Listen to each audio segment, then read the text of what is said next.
కాణిపాక వినాయకుడి విగ్రహం నుండి రక్తం కారిందని మీకు తెలుసా? పూర్వం చాలా కాలం క్రితం కాణిపాకం అనే గ్రామంలో ముగ్గురు సోదరులు ఉండేవారు. వాళ్ళు చాలా పేదవాళ్ళు, కానీ చాలా కష్టపడే రైతులు. అందులో ఒకడు అంధుడు, చూడలేడు. మరొకడు మూగవాడు, మాట్లాడలేడు. ఇంకొకడు చెవిటివాడు, వినలేడు. అయినా సరే ముగ్గురు కలిసి పొలం పని చేసుకుని జీవనం సాగించేవారు. ఒక సంవత్సరం తీవ్ర ఎండలు వచ్చాయి. వారి పొలానికి నీళ్లు లేక పంటలు ఎండిపోవడం మొదలయ్యింది.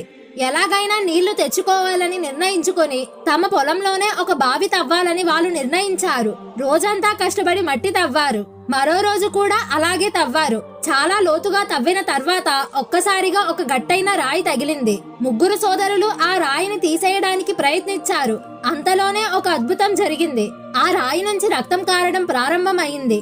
బావిలో ఉన్న నీళ్లు మొత్తం ఎర్రగా మారిపోయాయి. ఆ వింతను చూసి ముగ్గురు సోదరులు భయంతో వణికిపోయారు. అయితే అదే సమయంలో మరో